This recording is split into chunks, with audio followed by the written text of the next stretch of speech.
Well. Jordan Hare voodoo meets Sooner Magic as Oklahoma goes on to win 27-21 in a comeback thriller. Hey, that's Jordan Hare to you. Jordan Hare.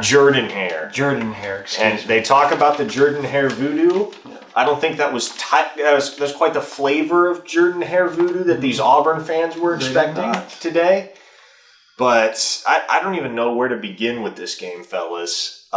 It was an ugly game on both sides for both teams. It was one of those games that it felt like at the end nobody really deserved to win, but somebody had to come out on top on the scoreboard, and by virtue of a 17-point fourth quarter, that was Oklahoma today. That was. Road trip number 1 in the SEC is a success. I had to say that, all things considered, Oklahoma should have celebrated. I'm going to give them that. Yes, it was their first SEC win. I think that is why they kind of went a little bit overboard with the celebration, because you get a road win in the SEC, and that is your very first win in the SEC, and it's not at home.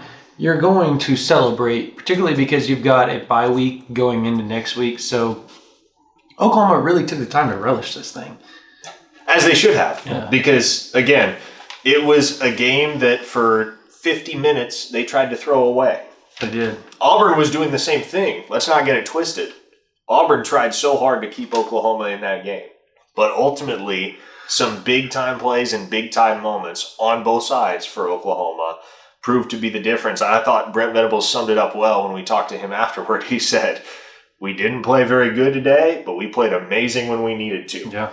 And I think first things first, what we saw today was confirmation of what we saw last week with regard to true freshman quarterback Michael Hawkins. And I'm going to borrow a term from our own Damian Mackey here. The dime down the field to J.J. Hester that helped kickstart this Oklahoma offense when it had been dormant for so long, set them up with that first touchdown there in the fourth quarter that cut the deficit to 1 score. That was a gorilla nuts throw, boys. Yes, it was. A gorilla nuts throw. Yeah. I like it. It was huge. J.J. Hester. How about that? How about J.J. Hester, man? Ran past somebody and he caught the ball. That was awesome. So, people that don't know, Brian and I were on the field and we were talking before the game. And I walked over to him and we both kind of were on the same page and we're like, that guy's got to have a good game if Oklahoma's going to win this game, because he's the only size they have right now until Jacoby Johnson gets, going. Speed, yeah. Yeah. He played really well. He was very happy. I think everybody was very happy with his play. I'm trying to look at his final stats here. What did he end up with? He ended up with 3 catches for 86 yards. First thing, Michael Hawkins is going to be talked about for the next 2 weeks in Norman, as he should be. Mm-hmm.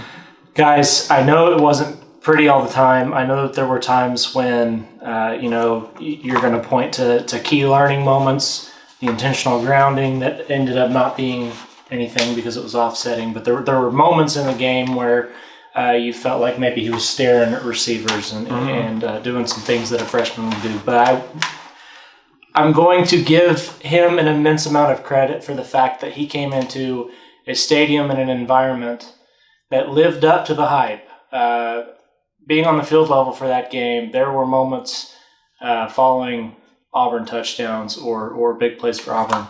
It was deafening down there. And when Oklahoma's offense was on the field, I was so impressed with the communication and the level of detail that Michael Hawkins put into making sure that everybody on the offensive line and the running backs, everybody was on the same page.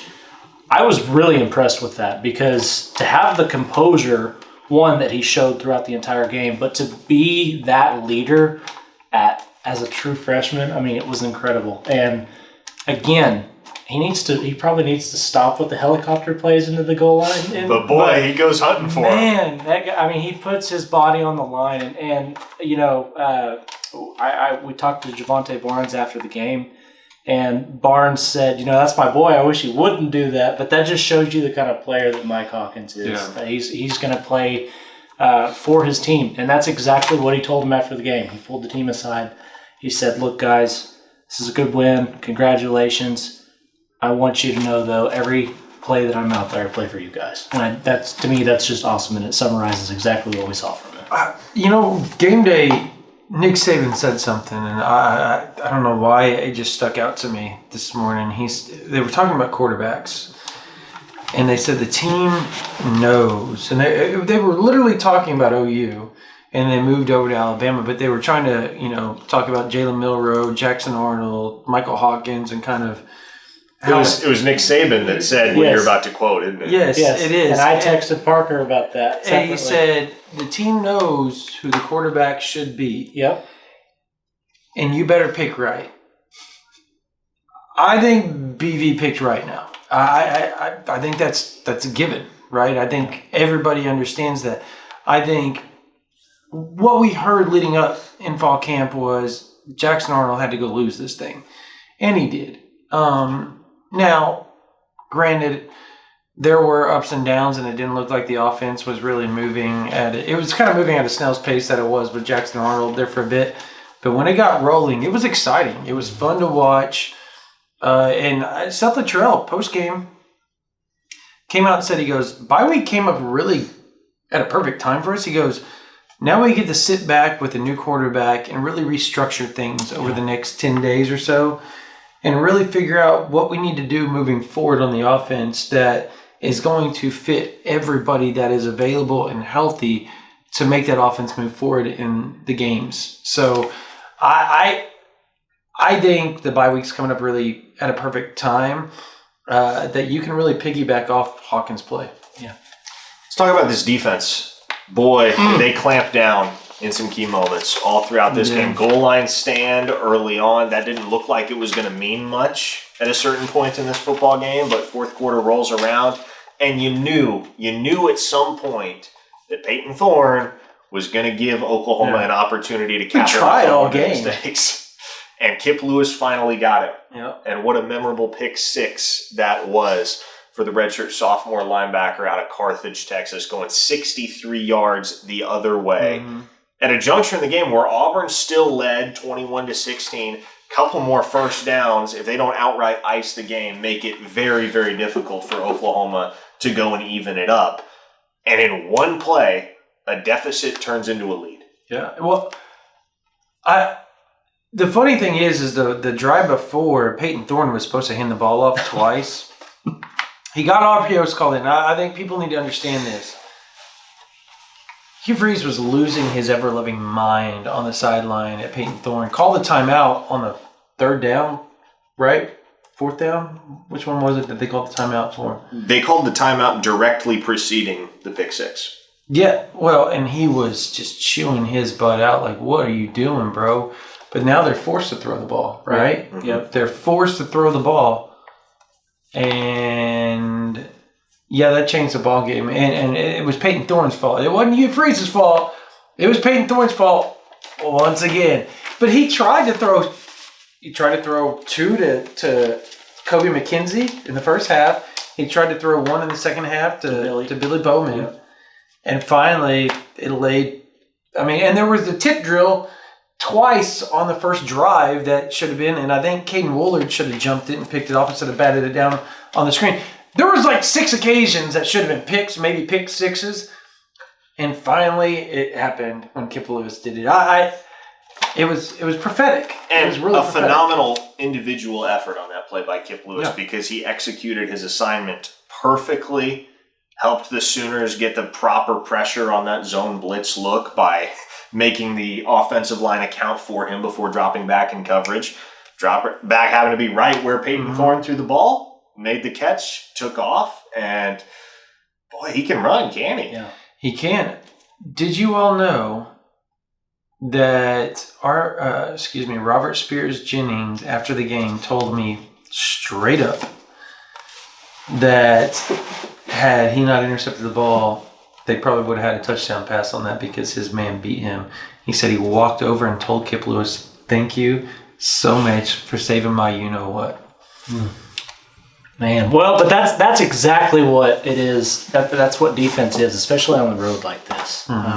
Stepping up in those big moments, and a guy that continues to do that on top of what Kip Lewis did. What we saw from R. Mason Thomas to end the game needs to be talked about again. He has become an absolute menace off the edge. And he talked about it. There were questions after the game.